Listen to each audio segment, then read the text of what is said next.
taking its time today. Yeah. Says it's setting up. Done. All right. So we should be live now.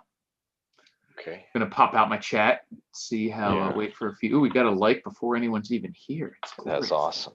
Don't you hate that? This has happened to you because I watched a video of yours some time ago. And sometimes you get a dislike like before anything even shows up. That's exactly what I was going to say. Like it's a 10-minute video and you launch it and it's right. A minute later you get 4 unlikes and you're like, yeah, we got a couple. We got Brian, we got Sim62, Destiny, a few people showing up. Appreciate it, guys. Ready to go. We have many things to talk about, and although this is the prepper trifecta, it's going to be 2 of us until we probably will invite one of our viewers on if there's anyone who's set up ready to hop on camera later in the show. If you're interested, start prepping because we will probably bring someone on later in the show for 10 or 15 minutes just to swing in and say a few words if they want about whatever they want. So it could be fun. That would be cool. We don't have any actual scheduled guests for tonight. So what's up, everyone? What's up? We already got to 25 people watching right off the bat. So it's cool. Took a week off, and everyone's just ready to go. I like it. There was an argument of survival experts video I did a long time ago. I like that video. Yeah. Oh, you mean okay. Yeah. When I was a jackass, and I was a little bit cringy towards even with you too. Oh, that video was legit though. Well, we can talk about that another time. But EJ Snyder, I really bashed him up a bit. He was on Naked and Afraid. Okay. And he's a good guy. We've been going back and forth. I think he's a little pissed and he wants to justify. Oh, he wants to hop on and offer a rebuttal to your old video? So we're going to have him probably in 2 weeks on the Trifecta here, which should be cool. So we need to talk about his Naked and Afraid experience being on that TV show and talk about his knife. So in a civil. I'll make sure I watch that video because I don't know if I have. Oh, okay. Yeah, I'm going to be cool. So I don't know what to expect. It's you could just fly off the handle and be like, "Fuck you, Jay. You don't know shit." I doubt it. Exactly. Because from what I've seen, like the video you even did, like you said, you even did one about one of my videos, and they've always been respectful, even if there's something. I don't know. I'm getting older now. I mean, and the whole thing with sunglasses, a lot of people don't get this. Back then? I actually had like a twitch in my eye that would go off. For whatever reason, it's gone away. But that was the main reason I wore sunglasses back. My eyes are really light sensitive. I've got, these beautiful blue eyes mutation, it happens, but it makes my eyes really light sensitive. So I'm like either walking around like Clint Eastwood all the time or I'm wearing sunglasses everywhere. Oh yeah? So, cool, man. I'm like, my eyes get really light sensitive. So I wear sunglasses a lot. I might have to get my eyes checked out. Yeah. I can't. Yeah. The shitty part about it is I can't see in the dark either, though. It's not like I have really good night vision, and I mean I have like normal night vision, I guess, but I don't have particularly good night vision, and I also am always like ooh in the daylight. So I need this I like things being bright though, but not like piercing. So it's really weird. I have like a narrow range of light. That is a very specific eye requirement. Kind of bizarre. This is what happens on the Trifecta, folks. Random conversations. Yeah, exactly. A lot of regulars here. It's nice. Yeah, it's great. Great crowd. The title of this is about the internet because there has been rumors, which you never know the veracity of this stuff. We've seen rumors on all sorts of stuff for the past few months. Most of it hasn't panned out, but rumors of possible internet outages. But I think it's a good thing to talk about because regardless of whether it happens in the next week or not, it's something that has happened before, could certainly happen over the next rest of our lives, and the longer we go into the future, the more and more things we do rely on internet. So I think it's a very useful thing to talk about as preppers, how you would deal with that, how you prepare for it, things like that. So if anyone has any thoughts on that, I think obviously pulling more stuff offline in terms of data, you don't want to have everything stored on hard drives or on your computer, having some hard copies of stuff, books, papers.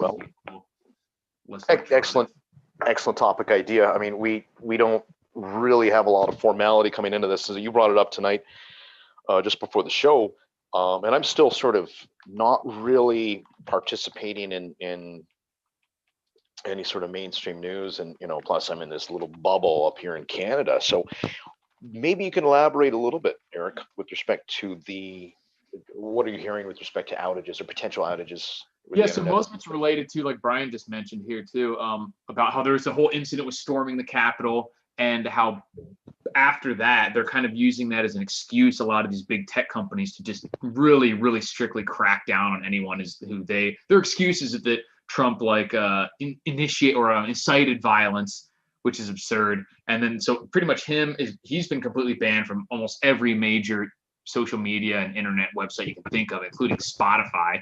Like I saw some meme which I actually didn't get a chance to copy it, but they're like, what are they worried about? He's going to listen to the Eye of the Tiger too many times and psych himself up. You know what I mean? Like, why would it's just at this point they're just enacting all the 4 to 5 years of rage that they've had, and because they know they can get away with it. It really has nothing to do. And because of that, it's not just him; it's everyone else who has any similar ideas, who is related to him in any sort of professional or even just online way. So they're just completely cracking down. And part of that, people think there might be massive internet outages, because the farther you go into like the conspiracy theory type things, is Trump going to use the military and all this, the more possible it would be for there to be some sort of disruption on the internet from either side, the good guys or the bad guys.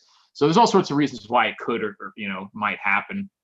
Specifically in lieu of Trump leaving and the potential catastrophes that could happen. Or trying to prevent him from doing any sort of otherwise legal declassifications of like all the stuff, because he's still president for 2 weeks. So one of the things that people think he might do and kind of hope that he does is just say, you know what, if I'm out of here, this is all the stuff the government's been up to for the past however long, tell everyone about it.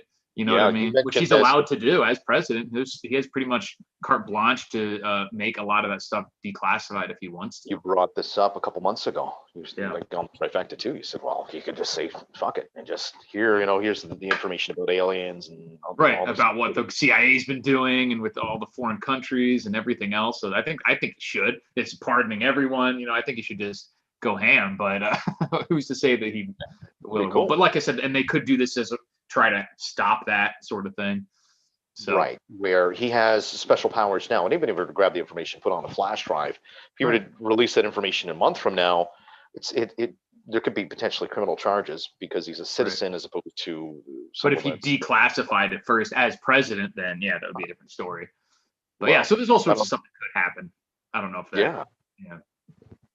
It's interesting. I disagree with that. What do you think about the Twitter ban? Because this is, to me, it's odd. And the one thing that I hear in the same sentence is access to nuclear weapon codes. I mean, you've got your spirit person that, according to interpretation, may incite violence. It's insane. It's very broad. They're not applying that standard across the board. First of all, like we've seen cities literally being burned down all summer, and people saying how this is just the voice, the riot is the rhyme of the unheard and all this other stuff for months. And then someone says, hey, come protest. And he didn't say protest, come hang out, rally at the Capitol or whatever. And then some of those people do something that they think is bad. And now that's inciting violence when people literally saying like, oh, I think these people should be doing this, and burning down police stations. And a couple police were killed earlier. Like, was it David Dorn, I think was the name, for months. And then this is the one that they cracked down on. It's like, give me a break. It's obvious that it's, totally just against him and not because of that's just their excuse. But I think it's absolutely ridiculous that a sitting president is deleted by what is basically a major communications or news company, however you want to view it. And it glorifies just how biased, democratically or left biased, that they really are. Right. And I think, go for it. I was just going to say the whole point is of the Section 230 protections that all these tech companies have been enjoying is that they were saying that they're just platforms. They're not publishers. Like they're not deciding what goes out. The users are, so they're not responsible for it. That's how they've avoided, if getting sued, if ISIS, does something with Twitter, they're saying, look, we're not controlling what goes out there until we, know about something criminal later, but we're just a platform. But they're abusing that because they're controlling stuff constantly. They're doing it right now. They're making a choice, and they want all the benefits of that without any of the downsides. And that's right. The people come out and say like, oh, these are private companies. They can do what they want. It's not. First of all, they're not private companies. A lot of these companies like Google and stuff and have like billion-dollar government contracts for data and for all this other stuff. Like they're intertwined very significantly. so yeah, they should be run like more like a public utility, like Brian was saying there. Or there's all sorts of other ways you could do it. At least have them responsible, saying you're either saying we're a public square and you're not responsible for what happens there, or you're curating the content, in which case you are responsible. You can't have it both ways. So it has to be one or the other. Sure, and we can't neglect or deny how much power in terms of influence these organizations have over people as well. Right. For me, I never understood why we've got this medium called Facebook that got in the business of deciding to tell us what is real or true or factual and not factual. I think obviously I understand what their motivations are, but who the fuck are they to determine you know what I mean? Like to tell me, oh, this is true or this is real, especially when there's such an obvious fucking bias, not with just Facebook, Twitter, like all of them. The whole spectrum of social media hates Trump. And it's crazy bias. It's not even close to being like exactly crazy bias. That's right. Extreme. And then they're controlling information too. It's all not just who's on there, but what they're saying. And we're past the point where social media is like a novelty. You know what I mean? Like if you have a business or a person that like Trump is now completely banned from social media, from YouTube, from email lists, from payment processors, like you're basically unpersoned. Like unless you're gonna have a little shop set up somewhere. And but then they're just gonna cancel your credit card processors or whatever. So this is beyond just, oh, companies can do whatever they want, which is a funny thing because they never thought that was the case if somebody didn't want to bake a cake for somebody. You know what I mean? Right. So it's been so inconsistently applied, this excuse, that it is just an excuse. I mean, I'm not a big Alex Jones guy. I'm sure some viewers are. He's definitely got a theory or two. Alex Jones has just seemed to be coincidental. I think multiple platforms on the same day. YouTube and Twitter just said, oh, well, or, no coincidence, no collusion there. Like, give me a fuck. Yeah, it's ridiculous. Right? And so people were just like, oh, Alex Jones, he's crazy. And now literally the sitting president of the United States has been banned from all the same stuff too. And so what does that mean for someone like us? Like, is anything going to happen? Like, we're helpless, obviously. It's scary to think that we have to tap dance potentially on how we think in terms of what we say or communicate for fear of being censored or banned. I know I've definitely been shadow banned on YouTube because of some of my views, but that's just that seems to be the lineage or the way things are going until, YouTube's probably the big one. I think there's got to be some there's a few that are, they're not direct competitors of YouTube, but we'll look at Spotify, Joe Rogan. There's some big heavy hitters that are saying, fuck it. We don't like what you're doing. We don't like how things are being, the direction you're going in terms of your bias. So we're going to move to other platforms. And eventually one of those is going to win out, and they're going to be impartial, and people will actually be able to use these mediums like they want to, which is to express whatever it is the fuck that they want to express. And whether or not you agree with Alex Jones or not, or the interpretation of a tweet by Trump, people should be able to say whatever the fuck they want without any fear of retribution. Exactly. And it's been in the beginning when it was someone like Alex Jones, there's so few people in like an overall sense that didn't think he was crazy, that they didn't care. But as they increasingly banish people with less and less extreme views, like the president and his supporters represent literally half the country, potentially more, depending on how you actually think the election went down. But literally, we're talking about at least 70 to 80 million people. You know what I mean? That just say, yeah, sure, I think he should be president, and that if that's a bannable offense, or banish you to the cornfield of the internet, whatever, then that's not just an extreme position anymore. We're not just talking about whether Alex Jones thinks the reptilians are taking over. That's right. You know what I mean? That's right. Like, this is something that and it's to ban on I love the interpretation. It'd be completely different context or discussion we're having if Trump said, you know what, fuck Pelosi, and they deserve to die, whatever. Yeah, exactly. I love to see, let's do a witch trial for her and throw her off the bridge or whatever, right? That'd be completely different. But now we're talking about interpretation of words to justify such a very like a double interpretation, like saying the way we interpret this makes us think that someone else could interpret it to mean that they should do something bad. And it's like, what the fuck are you talking about? That could go for anything. That could go for anything.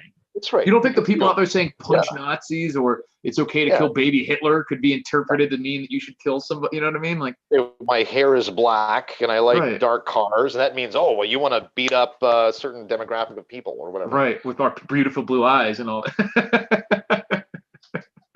It's crazy. It's crazy. But yeah, so that means you, like some people have been mentioning here in the comments while I've been talking, alternatives, even for the short term, like CB radios, ham radios, alternate power sources, alternate means of communication. And I understand the argument of we have to build our own platforms, and a lot of people have been doing that. But at some point, that isn't necessarily just in and of itself a viable single alternative. Like, I'm not going to be laying my own internet cables across the Atlantic Ocean. You know what I mean? When they just ban us from all the internet service providers, it's like, sure, laying my cables under the Atlantic as we speak, and building my own payment processor and building my own servers. You know what I mean? So it's obviously great to have alternatives, but just seeding the ground of these people, just being, oh, we'll make our own, isn't necessarily the sole solution. You know, it keeps you in the game at least for the short term, but I heartily agree. We should probably do that. We got a few people online here watching. Shout out to any preppers out there that would like to get onto the show right now and join us. Or we at don't least have a guest within the this next week. few minutes. That's right. My bad. Sometime in the near future, before the end of the show. We did this in the past. It was a couple times, I think. And it was kind of cool. You just got a random audience member to come onto the show. So if you're interested, send me an email, info@ontariopreppers.ca, info@ontariopreppers.ca, and just give me a quick, tell me what your screen name is, and let us know, and we'd be happy to have you on. See, there's somebody in the audience there too. His name is Reality Survival. As far as I'm concerned, he's he should be getting that link too. Himself? Yeah. We have a super chat question here, which I think is a good question, totally unrelated, but can sulfur water be filtered? So obviously sometimes if you have like groundwater, well water, it'll come up with really strong sulfur or other kind of mineral flavors. And as far as I understand, yes, it can be.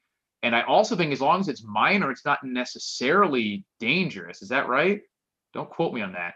But if it's just a mild sulfur, I think you can still ingest it, but I'm not sure. But I think I definitely know there are kinds of filters that can take care of that. I'm not sure exactly. I don't want to say off the top of my head which ones, because I don't want to lead you astray. Yeah. But I definitely know that it can be, and it's not super big problem, because it is a pretty common problem, I think, for a lot of wells. Is it have that I'm smell? Ignorant to water in Canada. I live in an area where there's ponds and water around me.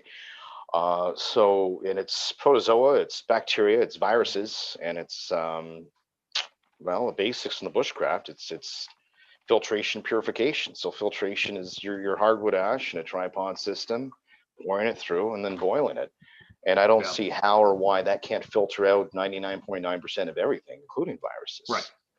Yeah, so, if you have a small enough membranes, like literally they just let the water molecules through and stuff. And so there's different types of process. And the viruses and things can be killed with like temperatures and whatnot, but that doesn't get rid of all the minerals. But just doing some brief Googling, it says that the sulfur level in your drinking water is not too high. Not sure what that level is, but it says it shouldn't lead to any health issues. Too much sulfur could lead to diarrhea or laxative effects. So it doesn't appear that it would be a major problem, especially if you could, but certainly something like distilling fixes most. I was actually going to suggest that. They say that's one of the most pure. And then there's reverse osmosis. There's ultraviolet light, what actually neuters bacteria, inhibits them from procreating. Viruses, but distillation, they say, is one of the cleanest. If you want to get the cleanest water possible, that gets almost everything out. So.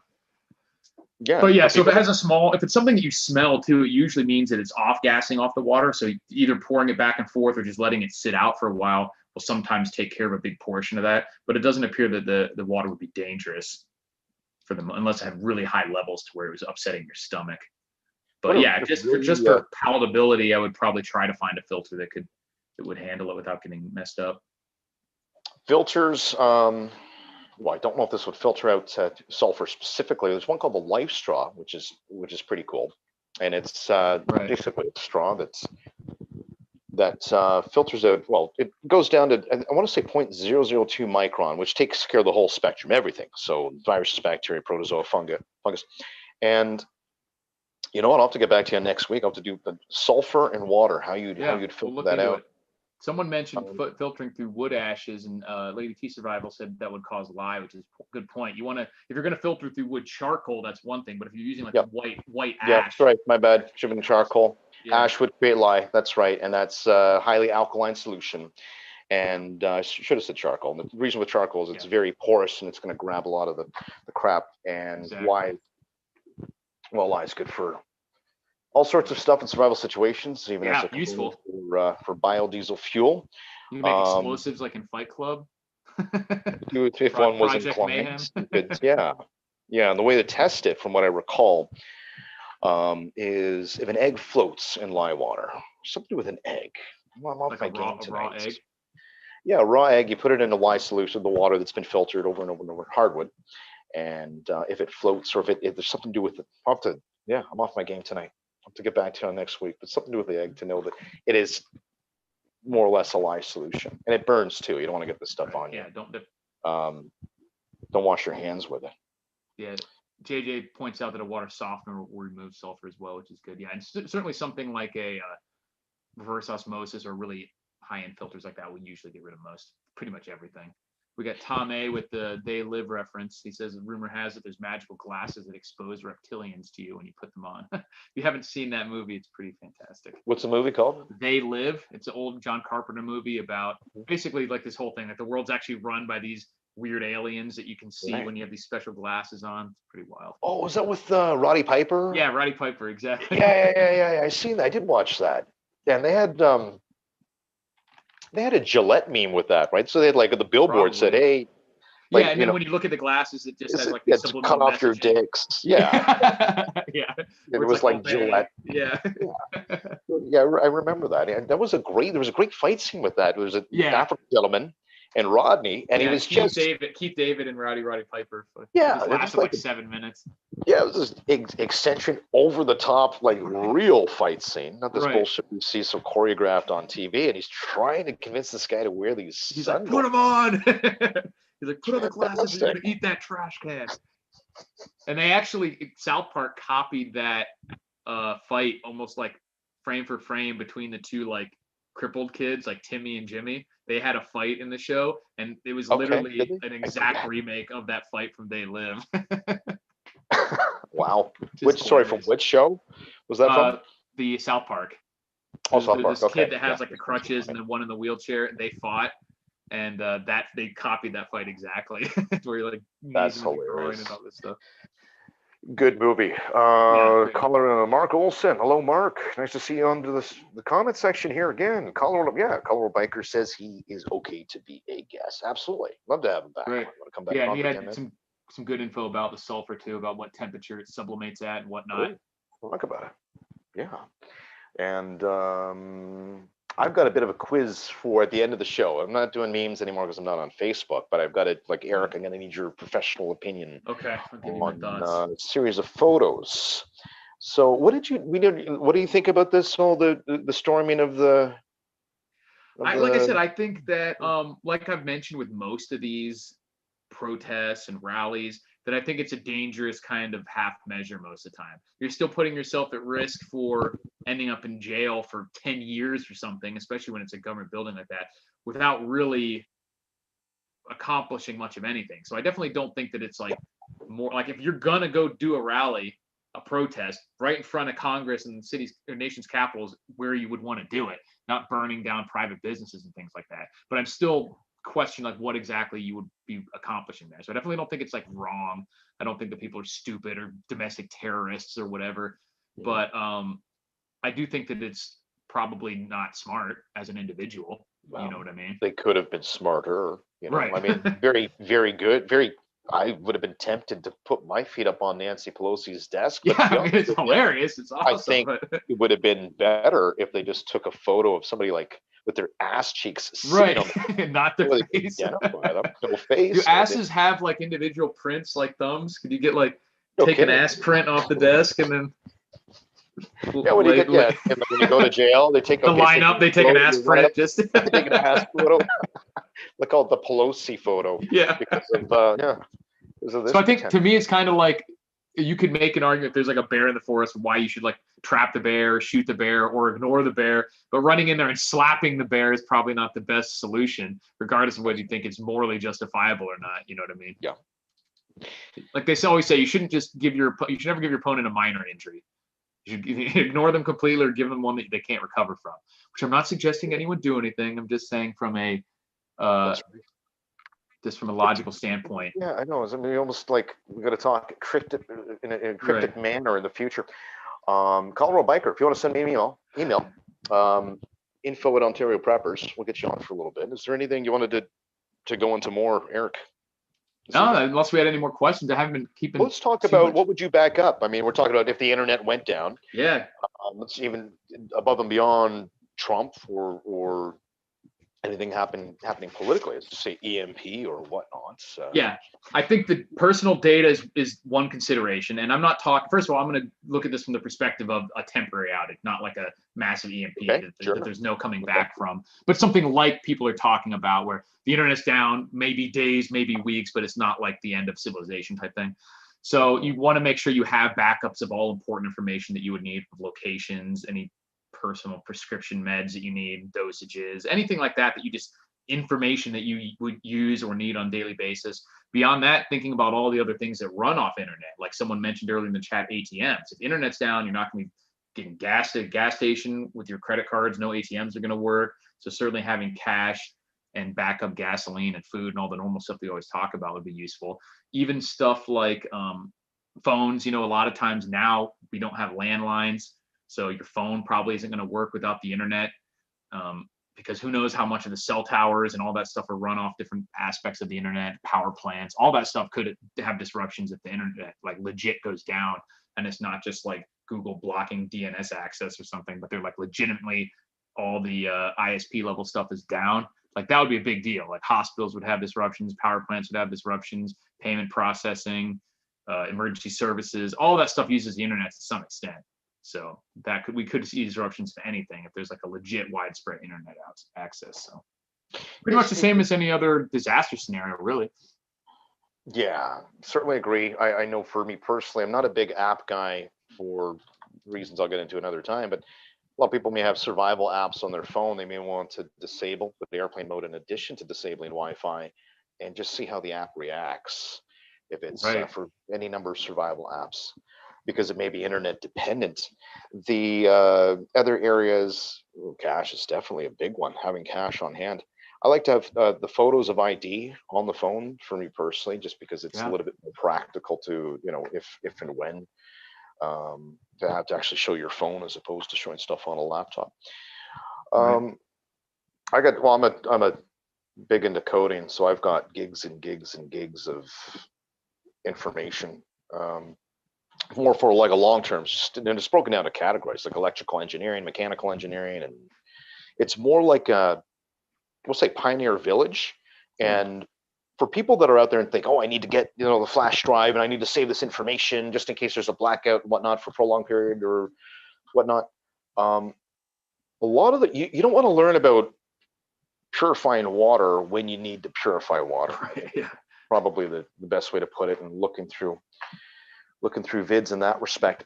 So Destiny, hold on a second. Wiggies, my Wiggy sleeping bag arrived. Thanks, Jay. Destiny, you'll have to give us a review on that. That was Dan, if you recall.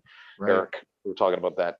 Yeah, absolutely. He's talking about that they're legit, totally legit. Oh, yeah, it's number one winter survival gear in my books, and I've gotten custom stuff from him. He doesn't sponsor me. It's nothing like that. It's like it really is something amazing about the proprietary nature of what he does with the materials to make. Like I've literally had I'll be wet or soaking and I'll be dry in the morning. All the moisture just away. That's awesome. Colorado Bikers asking if you're OntarioPreppers.com or .cn or what? .ca. CA. Charlie Alpha. Canada. What the fuck? Yeah. CN, that could be Canada. I don't know. Yeah, and even things like entertainment, like if it's a minor outage, a lot of people don't actually own movies. They're through Netflix. And so even if you have it like downloaded or own it on Netflix, you might not be able to get the authentication for showing that you still own it or playing it, whatever, without actual internet access. Who knows? So you might have at least have some books or some DVDs or something. And someone was asking about. Sorry, go ahead. Oh, let's go, man. Go for it. No, I was just gonna say, someone was asking about when do people think the internet will go down, and I was like, well, I mean, like I mentioned earlier on, people have a lot of theories about when and why this stuff might happen, but I'm just talking about if it does, whether it's in the next week or whatever, or any time in our lives, the implications would be pretty much the same about what it would havoc it would cause. So for me personally, I think I would be more concerned. I mean, there's people out here that are preppers, and for the most part, they're awake, or part of their mind is awake anyways, to realize that, you know, maybe we should take care of our own self-sustainability. My concern for the masses of people, if a blackout were to occur, is the psychological impacts because of their dependency day to day with clutching on to these devices. So irrespective of the fact that we can bounce ideas back and forth, there's certainly some good ones. Keep some cash on hand, keep some personal IDs, I want some stuff, have some entertainment set aside. But one other bigger picture is the people around you. Most of them, you're probably going to go a little kooky without Facebook. Yeah. Right. So, especially just not knowing, like, even if it's not a major event, people won't know what's going on because most people's communications exclusively will use the internet to some extent, you know, even in text messaging and everything. So, well, I've got a friend, I was out there picking out I'm going to get some ducks off her in the spring, and her daughter was there hanging out in the living room or the kitchen. We were talking about this. I said, well, how much, it was 19 or 20 years old, typical nice kid. How much are you on the internet, like social media? And she said, oh, 6 hours. And I thought, well, then, you know what? That's not bad. 6 hours. And in my mind, I was thinking a week.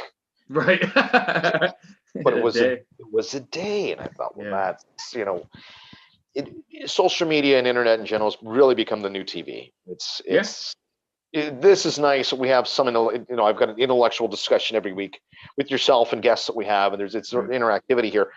But there's a good portion of I would say almost 80% or 90% is people are just wasting their time. They're aimlessly scrolling.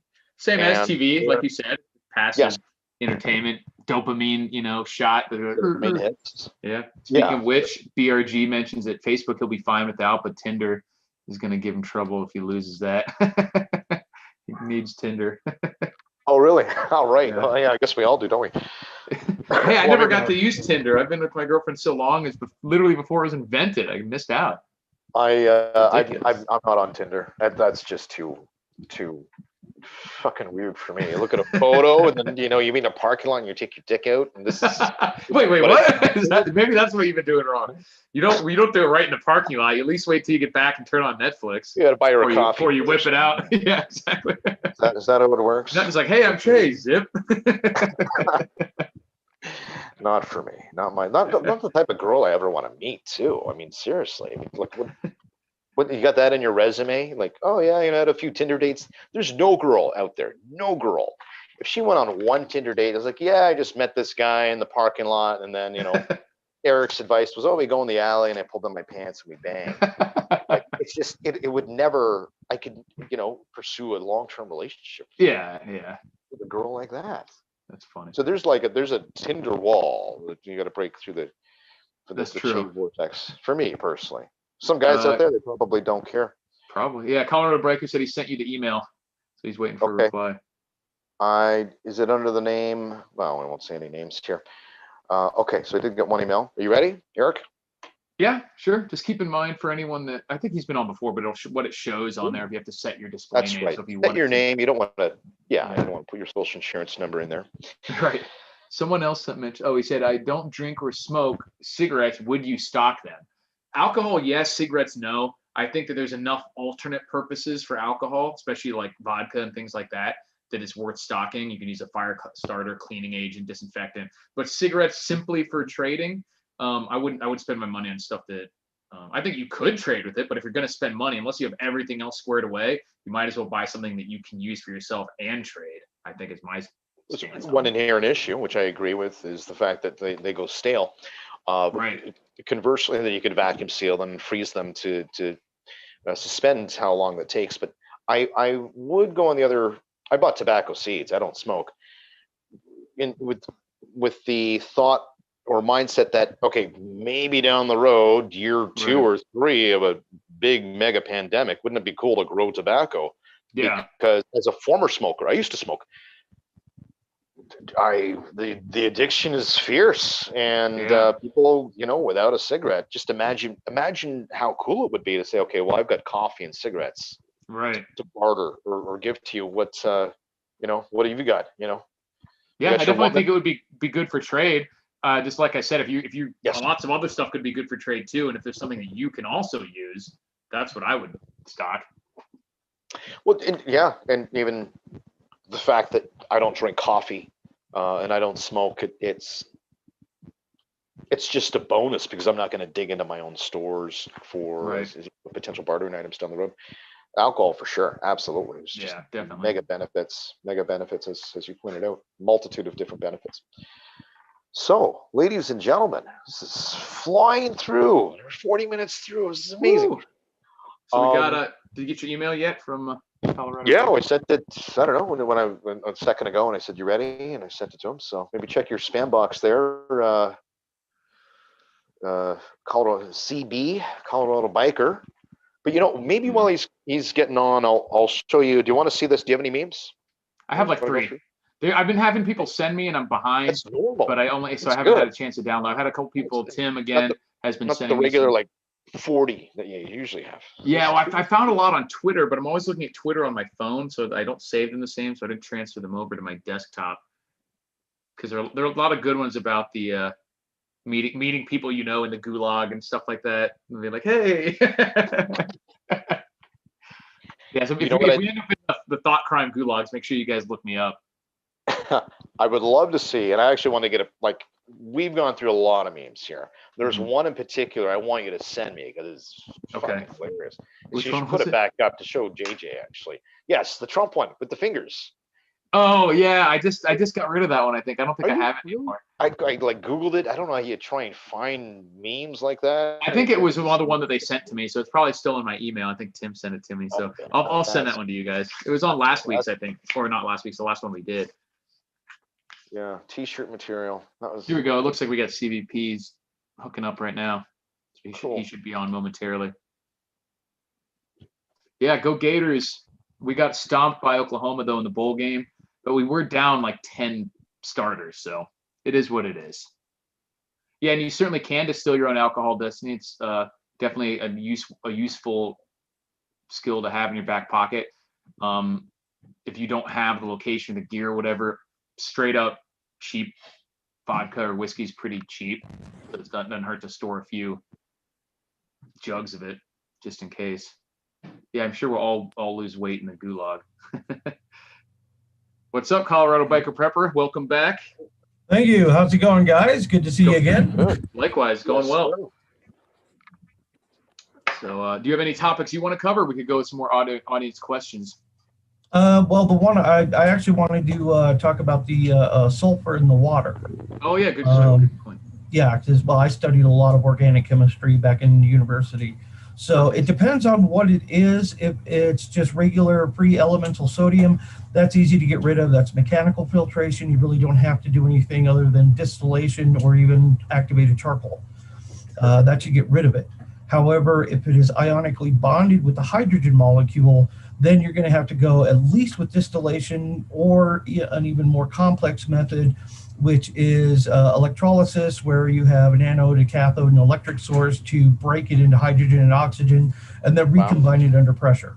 And that's really difficult. Yeah, that would obviously not something that you would be doing in like a disaster scenario. But is there any way that you could tell the difference between the type that you're seeing? Well, it's just in doing it, because if while you're doing it, if you try the mechanical method, that doesn't work. Reverse osmosis usually does really good at getting rid of most of it. But once again, that's a mechanical method. That's not a chemical method. Okay. And if it's still there, then it is ionically bonded. Then it's going to be more difficult. When you say still there, there's still like a smell. There's still a smell of it. There's still a taste of it. Yeah, it's still obviously there. So the other thing that it might be, it'll smell sulfurous or it might even smell like rotten eggish. And that's if your well or your water source has hydrogen sulfide, which is one of the most toxic gases known to man. And then that's sulfide, not sulfur, but sulfide that is bonded with the hydrogen molecule. And that is really nasty, and that's really hard to get rid of. Because even RO filters won't get that out because they're, once again, it's ionically bonded to the hydrogen molecule. So you're not going to get rid of that. And that can be toxic levels. So to be safe, if you don't know, like Eric was just suggesting, you want to go distillation or electrolysis. Yes. And there was a second part to the electrolysis, because I would think of your, you've got your two, we'll just do a makeshift. You got an anode and a cathode with the electric going through the water. Gases are generated. It cracks. It's a catalytic cracking system. It breaks the bond between the hydrogen and the oxygen. And then you get those gases that come off. Then it has to go under a pressure into a pressure chamber at a certain temperature and pressure for them to actually combine back into pure water. But this is a system that is just insane. They use it on the space station for their hydrogen fuel cells, so that they can recycle the recovered water from the hydrogen that's used. Okay, in my mind, I'm looking at the electrolysis component, and you're releasing the gas in the atmosphere. Basically, it's gas. Right. Well, it has to be in a closed container to where you can recover those gases, move them over to a different pressurized chamber, pressurize that chamber with the gases. Okay. So, my understanding was the gases was the stuff you're trying to get rid of through the electrolysis. No, the gases is what you want. You want the hydrogen and oxygen. Okay, all right. So it's basically a fancy way of doing distillation. Gassing off the water, basically. Right. Well, distillation is you're just turning it into water vapor. Right. Okay, you're just exciting the water molecules so much to where the water molecules sublimate off into the air, become light enough to where that they can evaporate off and then recombine in a cooler environment. The other method with electrolysis is very complicated, and you have to have specialized equipment to do it. Right. So I think it's safe to say then that if you have a well now that has that, get it tested to see where you're at. But if you come across this in a disaster scenario, run it through either the RO if you have it or the distillation, and then if you still smell it, then you probably should try and stay away from it. Well, it depends on the level too, because most of it's pretty much harmless. Sulfur is not that bad. You actually need sulfur as a part of your diet. It's actually important for neurological function. In the synapses between nervous cells, some of what goes on is done with calcium, sodium, sulfur, and a few other metals actually, that send the signal from neuron to neuron, and you got to have them. So you got to have some, but too much of it can cause serious problems. It can cause neurological problems with an overload. If you get weights, but that takes huge amounts. You wouldn't even be able to drink the water at that point. It would be so revolting, basically. If it would be disgusting. It'd be like it'd be like drinking rotten eggs. Any method to test the levels? Let's assume you did the electrolysis method. Yeah, well, there are ways to do it. One of them is just with litmus paper, because it will change the pH of the water. But you have to know how much. They do have sulfur testing kits. Like I got a little sulfur testing kit. I used to have one for when I had a saltwater aquarium, because I had invertebrates in there, corals and anemones and things like that, and that's really toxic to them. That and copper, those things will just kill them in no time. So you got to watch the levels in that. But you can buy testing kits for sulfur from Pet Supply. For aquarium supply, you can actually get a whole range of tests, everything from hardness, copper, sulfur, all the different metals and chemicals to test. You can get that online or at the pet store or a fish store, particularly the ones that do saltwater aquariums. Mark, the gentleman's name is Mark. All these huge kits. I believe we answered your question. So I guess the next step would be is how to make your own. For me, I've done the distillation. Do your own electrolysis system, or it sounds like distillation, a homemade distillation system would be the better way to go. I mean, if you're stuck, the only water source you have. Right. What I've done as one of my preps is I have a pressure cooker, a Yes, canner. that's exactly what I did. And Exactly. And you got a fitting that you can put on the top to convert it to copper tubing. You pack the copper tubing with sand, or you fill it with water and let it freeze solid. And then you can coil it where you get a long coil, like the old moonshiner's coil. That is distillation. For the audience, so I'm aware of why you put sand in it or you freeze it. Why do you want to do that as opposed to not just So it doesn't bending? crimp, I imagine, right? Yeah, so it doesn't kink. Because if you try and bend a tube, especially if it's soft metal like that, it's going to kink. And when it kinks, it's going to get a little hole in the side. You put sand or fine sand or water in it and freeze it, or just sand, and then you plug up the ends, and then you can coil it around something, because that gives it internal structure to hold the pressure, or to hold it in place while it's being bent. Yeah, Real you could easy to probably do. buy the copper coils if you wanted to pay a little more too, pre-made. Oh, you can, but I just went down to Lowe's and bought the copper, just a long thing of copper and the fittings and everything. I just took the lid of my pressure cooker with me. That's I got awesome. one of those really good all-American pressure cookers. Right. And then I just took the little, where the steam release is, Mhm. I just took that fitting with me, went down there, went to the plumbing department where they have all the copper and brass fittings, matched it up, found the crimp connections, came back, made it. It took me a couple hours, cost me $25. So awesome. now I have a way of doing like 20 gallons. I can distill 20 gallons of water very quickly, and it works really well. That's awesome. In Canada, I did this in the winter time to help with the condensing. Snow on the copper helps Yes. out a bit, as I found. In addition to some PVC pipe, you get 2 or 3 inch.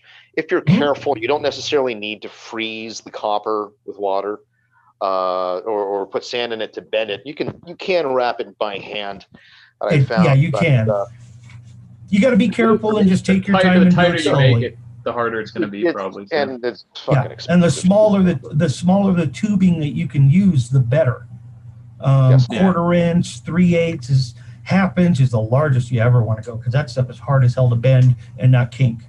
I've done quarter inch, and then I've also done 3/8 inch for something else. I did this with a making a mash or distilling alcohol is illegal, so I can't talk about that. But I did a. Well, it's only illegal if you sold it. Depends on where you're at, I guess. I don't know what Canadian. You gotta have a license. You gotta have a license to distill. Even just to do it for non-drinking purposes. Well, for same ethanol, system. for methanol, it's legal. Yes. But that's what makes you go blind, right? Yeah, it does, and destroys your kidneys and liver also, and will kill you. But hey, homemade booze, homemade fuel. So it seems like a good rule of thumb, though, getting back to the sulfur, is that if you don't have any of these setups and you smell the sulfur, and you run it through whatever water treatment you're doing, because you still want to have to worry about everything else that's bad with water, as long as at the end it's not overwhelming, you're probably safe. Certainly for stuff like washing dishes, bathing, whatever. Probably even safe to drink in most cases, unless it's absolutely revolting. Yeah, and you can also use other chemicals. You can use hydrogen peroxide, or you can also use sodium hydroxide or bleach, calcium hypochlorite, sodium hypochlorite, things that you would use to purify the water. If used in concentrate, in enough concentration, it will actually cause the sulfur to precipitate out.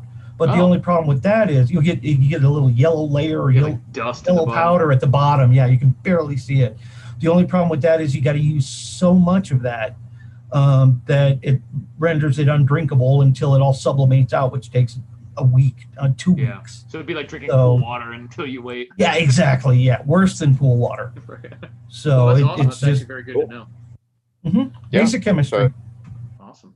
Sodium hypochlorite, that's one ingredient you could use for biodiesel, if I'm not mistaken. Sodium hypochlorite? No, sodium hypochlorite is bleach. Bleach, yeah. Oh, I'm thinking of something else. What am I thinking of? No, you're thinking of lye. No, there was another term. Something. Well, maybe. Sodium hydroxide. Sodium hydroxide. Sodium hydroxide is lye, And that's what you use to separate out, with that and methanol is what you use to separate out the glycerin from the biodiesel. For the glycerin, Fight Club exactly. style, what we were just talking about. They used the glycerin for explosives instead of for the biodiesel. Well, the bioglycerin is pretty nasty stuff. It's almost useless. This is actually a really good tidbit of information for the audience too, which I discovered from a chemist some time ago. The sodium hypochlorite you can find in pool chemicals, a certain ratio. I think it's like calcium hypochlorite.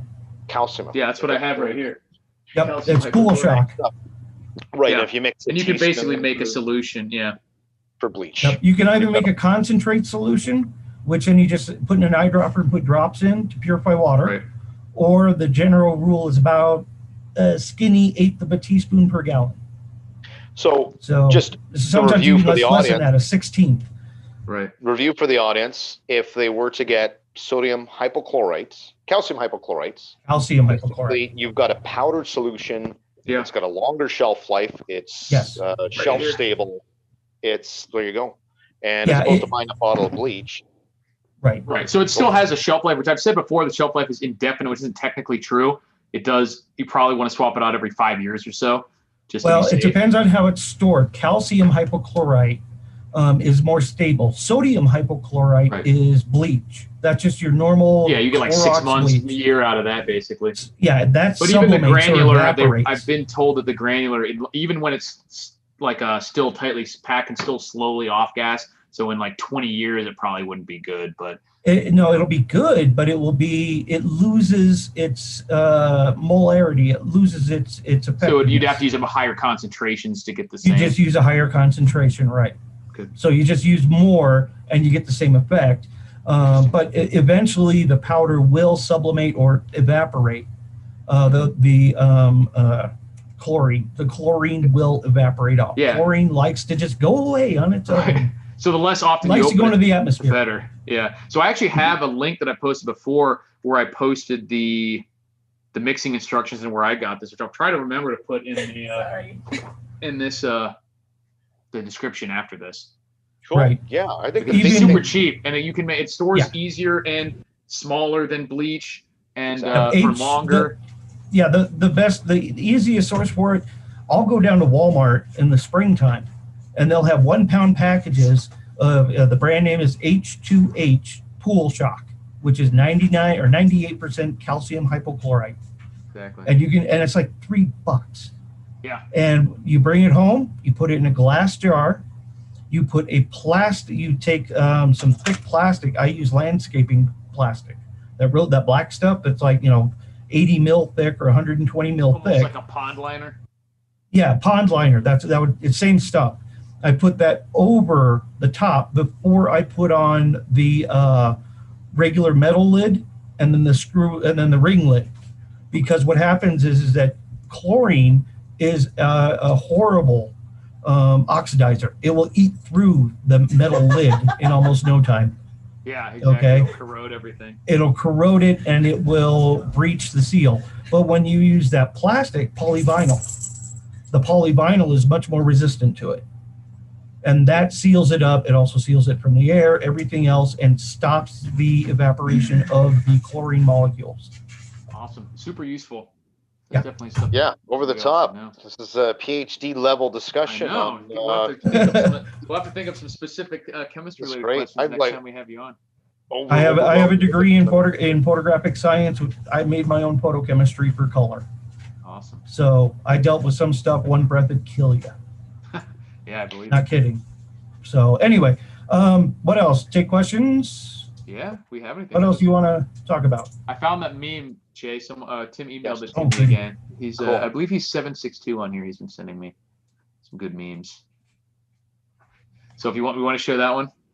Yeah, let's go through some memes here. I got a few. We can post them up here really quick. I only have about 5 or 6, so let me see what I got. But this is the one that. This is the one that. Oh, I haven't even. She hasn't even seen it yet. She's laughing. Exactly. So this is. Wait, is it? It's not showing up, is it? Yep, I see your screen. Okay, can you see that now? Yeah, that is fucking hilarious, man. That's the one you thought JJ should see. Yeah, you gotta email me that. I'll send that one too. Yeah, no. The first one looks like my ex-wife. Yeah. As far as it goes. Yeah, and then we got your bald tires watching you buy steel case ammo for 70 cents a round. Like the painful grimace smile. That's a good one. Yeah, it's too true. It's just sad. It's not even funny. Then we have me throwing a grenade later this week during Civil War II. Then we have oh, this one wasn't working. Tom from MySpace saying, "Miss me now?" It's like, oh, we didn't know how good we had it. You could say whatever you want, never get banned. Right. You could have your own song for your page. And okay, that was all I had. But yeah. I have to get JJ's response. Yeah. Mr. JJ, give me a thumbs up in the comments section. We should, and he started this thing years ago. Yeah, he's the OG. He's Godfather of the Prepper Trifecta. Yeah. We took a break. We came back. And, I don't know what happened to Colorado. He lost his audio or video. Yeah, anyway. we've only got... I'm still here. I just turned that off while you did the memes. Oh, no worries. You don't have to. You don't have to worry about that. Yeah, you want to see my ugly mug? Yeah, well, it takes over. It shows whatever the whole screen. But, so it doesn't matter. Well, thanks for the insight on calcium hypochlorite and sodium hypochlorite. And sulfur, it's fantastic. Yeah, it's over my head. These terms, I get lost in them very quickly. But yeah, I didn't pass my AP chemistry exam in high school. I only got a 2 on it. Very good to have somebody that knows what they're talking about to verify 2 different ways that we can make sulfur in water potable, at least much better, easier on your system. And I see there's also someone in the chat, they're talking about water purification, stuff like that. Mm-hmm. And somebody put in there, Blackbone, put in iodine. And like iodine, iodine is actually the best way because iodine also cures viruses. It kills cysts, for like cryptosporadia, other things. It'll kill every cyst that all the internal parasites. Parasites, stuff like that. Yeah. It's a protozoa.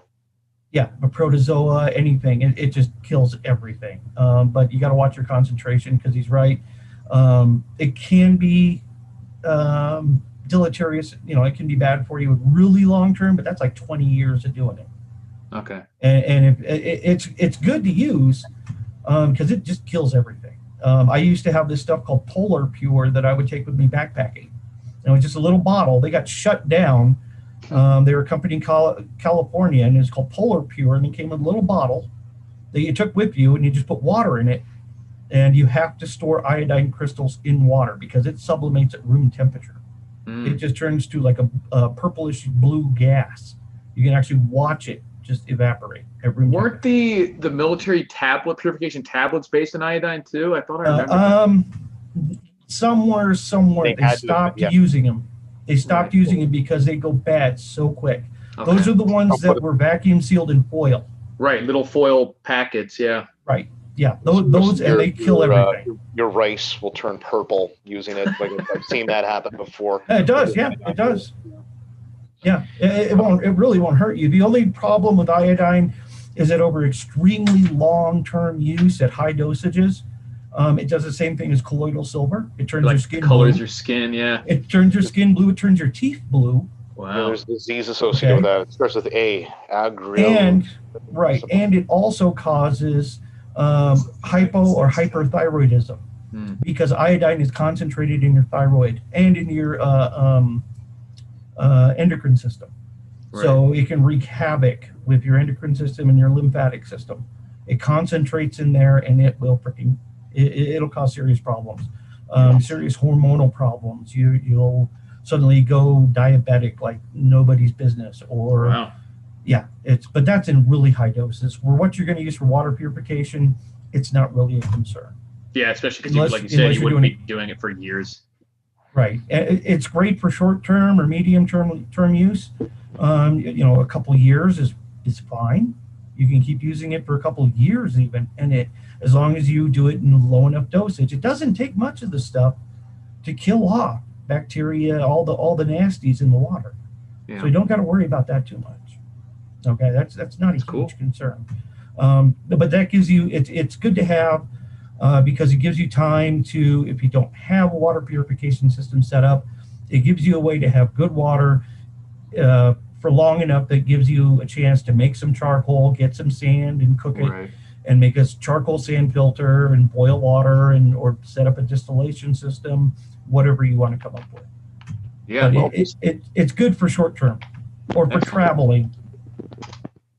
cool. Yeah, I think for in general, I really like the calcium hypochlorite. This is a combination of the ease of storage, the cheapness, and the amount of water that you can purify. I think you're talking about thousands and thousands of gallons with just a little container like that. So Yeah, for people who one aren't, pound will do 8,000 gallons. Yeah, a pool almost, like or a small pool. Oh, a pool, So, a whole pool. Right. 8,000 plus gallons. If you're using it for water purification for consumption for potable water, that 1 pound will do, I did the math, about 45 to 50,000 gallons. Yeah, which you're talking about several years worth of water. In a disaster scenario. Well, drinking water anyway. Couple of years. Yeah, well, drinking water, it's like a decade, but if you're using it for everything, the average individual uses 1 acre foot of water per year. So for the average individual, they're not going to necessarily run out and buy iodine and you can go out. Yeah, you can do lots of different things. We can do electrolysis and get into that. Right. You're saying if you just want to be prepared, you just like there are a lot more practical ways or things to do things. So with that said, what is your specific system, Colorado Biker? Mine, I do have iodine. I do have iodine. I got lots of iodine because you can go down to a chemical supply, industrial chemical supply. You can order it online, whatever. Is that your number one way? Is iodine? No. My number one way is basically mechanical filtration and boiling. That's just going to work no matter what. And then if I need something purer than that, then it's using the old pressure canner and distillation. So mechanical filtration, that could mean a lot of different things. What do you mean specifically when you say mechanical filtration? Mechanical filtration can be something like activated charcoal, sand and just regular charcoal. So which one do you use? Or do you not? Well, what I've got set up is I've got my rain catchment system on my house. I've got some 55-gallon drums that fill up with rain catchment, and then I've got it set up to where I can attach a small pump which I can power up my solar system, and that pump pushes it through those water filters that houses have. There's like 2 canisters, and then one is just a HEPA filter. Okay. HEPW though.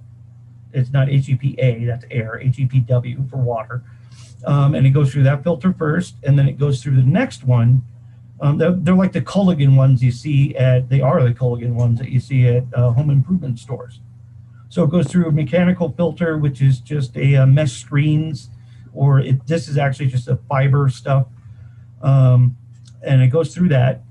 And then it goes through a activated charcoal and sand, which I got sandblasting sand, which is really fine stuff. And then it comes out of there, and then that's where I can collect it for use, and then I can either boil it, or if I want something really, really clean, then I can also just take that same water and put that into the pressure cooker. Distillation. And distill it, Distillation, right. But those are for home.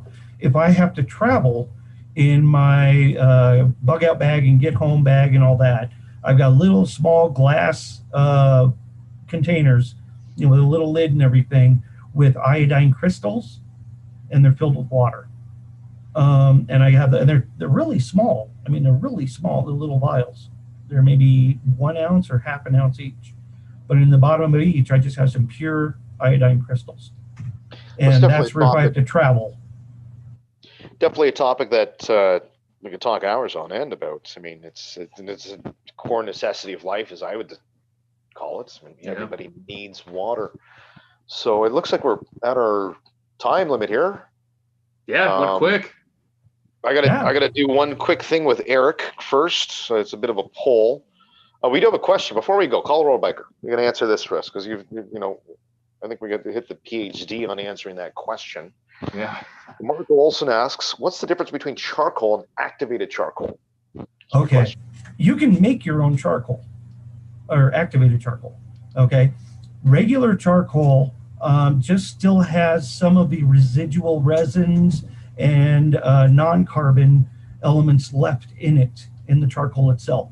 Activated charcoal is super porous. All of that other resins and tars and all the other things that the tree naturally has and that they don't burn, it's like all the minerals, all the metals like, calcium or things like that that the tree absorbs naturally. Okay, the silicas, stuff like that is left in their regular charcoal. That's why you get like that super fine ash out of a charcoal grill. That super fine ash is all those metals and minerals. Okay, activated charcoal, all those metals and minerals have been removed. When they're removed, it increases the surface area, the internal surface area of the charcoal itself, and leaves behind almost nothing but pure carbon. And in the process, it also increases the surface area something like 400 times. So it's basically just pure charcoal is an easier way of saying it. Pure carbon. Pure carbon. Right. Almost pure carbon. You can make it yourself. You can make charcoal yourself. You can do it in like a wood burning stove or something that you can really damp down and get it to where it's burning really, really slow in a very low oxygen environment. Make your charcoal. Or you can just scoop it out of a fireplace, out of whenever your fire's left over, you usually end up with charcoal. You can use that. Okay. Then you take that charcoal, crush it up, and then you can use hydrogen peroxide, which is the best, especially if it's over 38%, or sodium hydroxide or lye, drain cleaner. But the regular sodium hydroxide, not Drano, because that has surfactants and other stuff in there you don't want. The brand is Red Devil Lye. Okay, it comes in a little can, little red can about that tall and about that big around. You can get it at the grocery store in the drain cleaning. Pure sodium hydroxide, and what that does is they're both rapid oxidants. They oxidize out those minerals, the minerals and the metals and all that, and leaves behind just pure charcoal. So you take the charcoal, you soak it in water and sodium hydroxide or hydrogen peroxide, soak it in that for overnight, maybe a day or two. Then you take it out, you rinse it really good, and you just lay it out thin on a sheet and let it dry in the sun, and you have activated charcoal. I used to make it all the time for my saltwater aquarium. Sodium hydroxide, hardwood. How do you know when you've got is there any way that you're aware of to tell the density or the amount of liquid lye that you have? If I got water and I'm pouring it through a hardwood to develop lye or sodium hydroxide. And okay. There's something with the concentration is the pH once again. This concentration was the word I was looking for. Is there a way you go for the pH? Yeah, you go for the pH because the higher the concentration, is there quicker the pH, the litmus will change. The quicker that if you dip it in there and it takes a while for the color on the litmus paper to change. Yeah. If it takes a little while, it's a low concentration. You dip it in there and it changes instantly. That's some powerful stuff. Is there a way to do that without a litmus test with the papers? Is there any sort of traditional way? That's why I was talking about earlier in the show with something to do with an egg floating. Okay, yeah, that's using what's called the hygrometer method, and I use it for when I brew beer. Okay, and it tests a specific gravity of a fluid.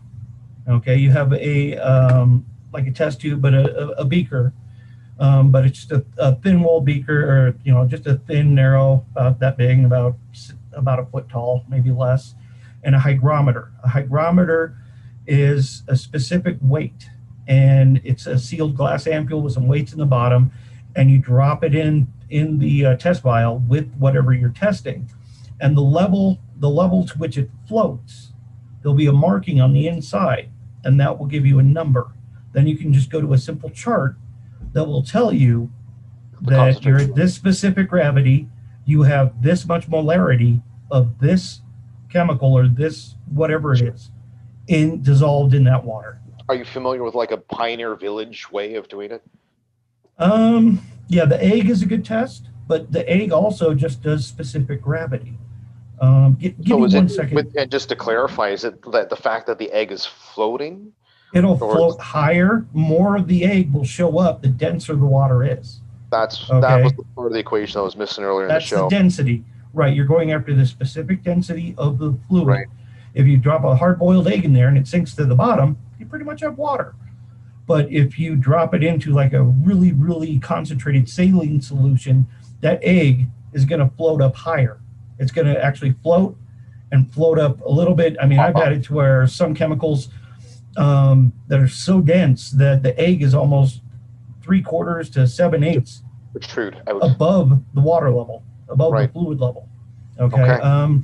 Let me, go ahead and talk about something. Let me grab something real quick. And Well, why for me specifically, there's personal interest in the fact that it is one of 3 main components for making biodiesel. So that's why I keep on coming back to lye. And it's just hardwood with, you're pouring water over top of hardwood. I'll give you one random tidbit of information. How do you know if you don't know oak compared to basswood, or the difference is if you've got a piece of wood, one thing you can do is actually stick your nail on the inside of it, and if it's very soft, if you've got a soft wood, if it's hard, it's gonna be very difficult to push your nail into it. So that's one method of determining if it's a hardwood or softwood if you don't know your woods specifically. So biodiesels, it's basically ethanol, 70% ethanol, 3% lye, and then 80% used vegetable oil. So back in my biodiesel, well, you guys know, I don't know if you know, some of you don't, running my car off of used veg oil. That's just one of these things down the road you think about, right?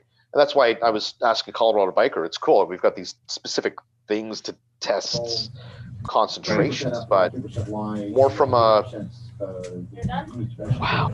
I'm a deja vu. Hearing my voice. That's in my biodiesel. You guys know, I don't know if you know, some of you don't.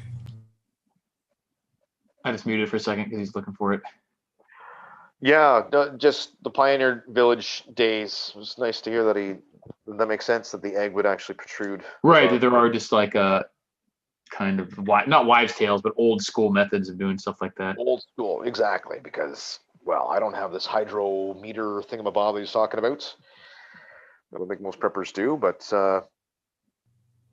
yeah. Okay, I'm back. Sorry about that. Cool, no worries. Yeah, I was looking for it. You can usually find them in hardware stores. I know Ace Hardware has them and a few other. I got a tiny little book. It's about that tall, about that wide, The but black about that ref, thick. the mini ref. Yeah, the mini Whatever. reference guide. Yeah, I have one That of those. has too. your charts. That has the charts for specific gravities for different concentrations of different chemicals. That thing is packed with so much information in those little temperature conversions, all sorts of Everything. stuff like that. Yeah. Engineering, electrical theory, chemical. Anytime you need to be like, what's the number for that? That's all in there. Yeah, what's Avogadro's number again? What the hell is that? Let me go look. Yeah, what is pi to the 20th digit? It's in there. So yeah, It has all sorts of useful stuff like that, and they're tiny, like you said. They have like thin, like Bible pages almost, and they're about the size of a thick deck of cards, and it has just everything in there. Yeah, I've got one in my my long-term bug out bag. I'll probably try to put a link to that in this after the show too, for people who watch later. So you can see they're wonderful. Yeah, they're the greatest little tiny book that has everything. Yeah, you and need we're to speaking. know. We were just speaking earlier about having information that you would normally look up online. Just Google really quick when the internet's down. This is a perfect example of that because there's so much random stuff like that. Like what if you want to know what day the winter solstice? It's almost like an almanac kind of, but it's in there. More technical information too. Sunrise, sunset calculators. Yeah, all that stuff. So it's really, really useful and tiny too. Yeah, they're tiny, and that's why I have it, is because it will fit in my long-term bug out bag. Because if I'm going to be gone from home, I'm not coming home bag. If I'm not coming home, I'm probably going to need some of that information in there. Yeah. Right. And it may save my ass somewhere. Or it'll make you an invaluable resource for other people. Because they'll look I don't know what this is. I don't know how to do this. You can look it up and say, okay, I got the info. Yeah, you have to pretend. You have to pretend you know it. Or exactly. Yeah. Let me think about it. But I gotta go to the bathroom real quick. I'll tell you afterwards. Exactly. Yeah, I gotta go take a dump. I'll tell you when I get back. Right. Then look it up really quick. Like this guy has to go to the bathroom a lot. guy's a genius. Yeah, exactly. Got these numbers, got these He's stats. a genius with irritable bowels. He's always gonna run Yeah, off. yeah, he's always going off, man. We gotta stop feeding him all those beans. Colorado biker, thanks for joining us. I think we got to Oh, make. thanks for having me. We got to make this gentleman a regular. We got to have you back. We should have Oh, another I'd show. love to come back. I'd love to come back. Regular Sometimes I'm available, sometimes I'm not. I do work because normally I'm a tour guide in the summer. Or well, I run a tour company. Cool. But Give it because a of plug. What's the plague, name of the- that all got shut down. What's the name of the tour? yeah. Do you want to give it a plug? Yeah, I try to keep that separate from. Okay, all good, man. Well, no, I will do it. I will do it. It's up to you. Totally up to you. Okay, well, it's orange and black motorcycle tours. Oh, nice. I ride a Harley for a living, so That's fun. yeah. Well, yeah. Try. It's like herding cats. Okay, Right. take 15 motorcycles behind you, like up to 30 people, and lead them 3,000 miles across the country. It's like herding cats. Okay. 3,000 mile tours. 3 weeks at some. Yeah, 3 weeks on some. I ride in 8 months. I ride 65,000 miles on average. Yeah, I ride more in 1 year than most people do in 10. You guys are the biker guys. I'm not into that. But no offense. That's awesome. Anyway, Cool. but yeah, it's Good. orange and black. It's orange and black motorcycle tours. Just Google it, you'll see it. Just please, it's 98% of my clientele are from overseas. They tend to be much more liberal. Yeah, no worries. Yeah, they get kind of, they figure out I'm like, I'm one of these crazy preppers, Right. and We'll have to they're do like, another oh, we're one. not going with you, Yeah, next time we'll have to talk about what you bring on these long road That's trips good. on a bike. Cool. We don't have much space for prepping purposes. That's it. Yeah, I can live off my motorcycle for months. Awesome. Cool. And I've got I've got packing down to a science. I really do. That's awesome. Well, So we'll get anyway, into that. We'll get into that next time. For sure. It's great. Thanks for having me, guys. It was a lot of fun. Definitely. I'm a biker, but I'm a geek too. I got 2 degrees. I got one in journalism and one in journalism methodology. And We won't ethics. hold that And against you. Yeah, Journalism well, degree. mine was in methodology and ethics. I've got a methodology poli and sci ethics. degree. I can't say anything. Okay, yeah, definitely. Gonna hide shit. And then I also have one in photographic science, not art, but photographic science. I can make I've made lenses for cameras. I've Awesome. designed telescopes. I can do the chemistry. I can do pretty much all of it. Awesome. So yeah, that's where I get all the chemistry knowledge, is because Excellent. I had to take regular chemistry all the way up through advanced organic chemistry. And It definitely comes in handy, I imagine, for prepping purposes, as we just but I've found out. forgotten most of it. I've forgotten most of the organic chemistry because just memorizing the 24 carbon groups is it's a nightmare. It's hard. It's hard. I barely passed that one, to be honest. So, but yeah, I'd love to come back on a regular basis. Sometimes I'm here, sometimes I'm not. Let me know ahead of time. Let's get into that offline. We're already 20 minutes. Yeah, Okay, yeah, go. Sorry, we'll I'll schedule. shut No up. worries. I'm done. And shut up. thank you very much. And please check out my channel, Colorado Biker Prepper, on YouTube. I've got a lot of, I got prepping videos, I've got motorcycling videos, and I also fly a drone. So I got some drone videos and just some stupid, silly shit too, just for fun. What's life without the stupid, silly shit? Nice seeing you again, man. Thank Yeah, you. Very appreciate it. informative. Thank you very much. Well, for thank you sitting very by. much. Yeah. All right. And appreciate everyone else for watching as well. We got a nice, good, almost hour and a half in this time, so went really quickly. Thanks everybody for watching. I think we got some useful information as always. Stay safe over the next whatever craziness does or doesn't happen over the next 2 weeks. It's the type of stuff that we always talk. Regardless of what happens, it'll be the things that you need to be prepared. Will be the things that we all should be doing anyway. So that's the good news. All the normal prepping stuff. So don't stress too much trying to worry about the details. Make sure you got your basic preparation squared away, and you should be good to go. And we'll sign out. Talk to you guys later. You got anything you want to say, Shay, before we leave? Yeah, I wanted to go through something with you, just you, Eric, after. Okay. But if you want to sign out, we can sign out. It's up to you. All right. Well, Sounds don't good. forget, guys, like and subscribe both of these guys. It really helps out their YouTube algorithm, gets the view count up, and spreads the info. So like and subscribe, okay? I appreciate it. Thanks, guys.